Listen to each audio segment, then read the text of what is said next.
Assalamualaikum warahmatullahi wabarakatuh. Halo remaja cerdas, selamat datang di channel YouTube Lili Yuliastuti. Dalam program Seni Berpikir Kritis, Logis, dan Komunikasi Efektif. Senang sekali bisa menemani kalian di proses bertumbuh kita kali ini. Ingat ikon lampu menyala kita kan? Mari kita bersinar untuk memberi manfaat pada lingkungan sekitar kita. Hari ini, di episode perdana, kita akan membahas konsep paling dasar namun paling sakti dalam dunia komunikasi, yaitu struktur argumen dasar atau sering disebut premis dan kesimpulan. Kenapa konsep ini penting banget buat kamu? Bayangkan kamu lagi minta izin ke orang tua buat ikut kegiatan sekolah, atau lagi presentasi di depan kelas, atau mungkin lagi nulis esai buat lomba. Seringkali kita cuma bilang, pokoknya aku mau ini. Atau, menurutku ini bagus. Masalahnya, kata pokoknya itu adalah musuh besar logika. Tanpa struktur yang jelas, ide keren kamu cuma bakal dianggap angin lalu. Dengan menguasai struktur argumen, kamu bisa mengubah pendapat yang lemah menjadi alasan yang gak terbantahkan. Mari kita bedah dengan bahasa yang super simple. Sebuah argumen itu ibarat sebuah bangunan rumah. Kesimpulannya adalah atapnya. Dan premis adalah tiang-tiang penyangganya. Atap nggak akan bisa berdiri tegak kalau nggak ada tiang yang kuat di bawahnya.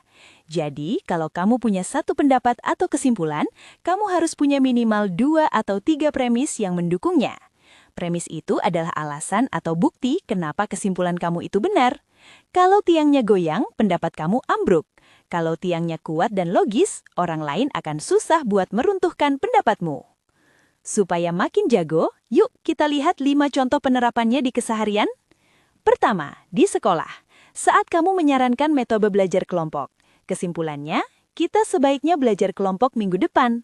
Premisnya, materi ujian fisika kali ini sangat banyak, dan setiap dari kita punya keahlian di bab yang berbeda.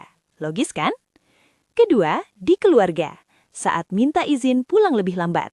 Kesimpulannya, Mah, aku minta izin pulang jam 5 sore ya. Premisnya, Bu sekolah berangkat jam 4.30 dan aku perlu menyelesaikan tugas kelompok di perpustakaan agar tidak ada tugas tambahan di rumah. Tiangnya kuat, kemungkinan diizinkan pun besar. Ketiga, di pertemanan. Saat ngajak teman olahraga bareng. Kesimpulannya, yuk kita mulai lari pagi setiap minggu. Premisnya, minggu depan kita sudah tidak ada tugas menumpuk dan kita butuh badan yang fit buat turnamen basket bulan depan. Keempat, di internet atau sosmed. Saat kamu mau kasih komentar kritis terhadap sebuah berita hoax. Kesimpulannya, jangan langsung sebar berita ini. Premisnya, situs yang memuat berita ini tidak terdaftar resmi, dan foto yang digunakan adalah foto lama dari kejadian 5 tahun lalu. Kelima, di dunia kuliah atau kerja nanti. Saat menyampaikan ide pemasaran. Kesimpulannya, kita harus pakai media sosial TikTok untuk promosi. Premisnya, data menunjukkan 80% target pasar kita adalah remaja yang aktif di TikTok lebih dari 3 jam sehari. Nah, Sobat Tumbuh, sekarang mari kita lihat contoh argumen yang lemah supaya kamu gak melakukannya. Contoh lemah. Kita harus pilih dia jadi ketua OSIS karena dia orangnya asik. Kesalahannya adalah premis orangnya asik itu terlalu abstrak dan gak langsung menjamin dia bisa memimpin.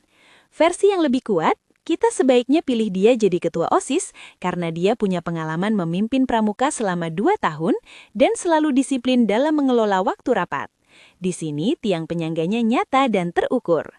Jadi Sobat Tumbuh, kesimpulan kita hari ini adalah berargumen itu bukan tentang siapa yang suaranya paling keras, tapi siapa yang punya tiang penyangga atau premis yang paling kokoh. Jangan cuma bilang apa maumu, tapi jelaskan mengapa dengan data dan alasan yang masuk akal. Ingat, kemampuan berpikir logis ini adalah skill yang bisa dilatih bukan bakat dari lahir. Ini adalah otot-otot yang harus terus kamu pakai. Tantangan buat kamu hari ini, coba perhatikan satu iklan di televisi atau internet, lalu cari mana kesimpulannya dan apa premis atau alasan mereka berikan supaya kamu beli produk itu. Tulis temuanmu di kolom komentar ya. Di episode berikutnya, kita akan masuk ke bahasan yang lebih menantang, yaitu fakta versus opini. Cara jitu biar argumenmu gak dianggap curhat doang. Terima kasih sudah belajar bareng di channel Lili Yuliastuti. Jangan lupa klik subscribe dan bagikan video ini ke teman-temanmu supaya kita bisa tumbuh bareng.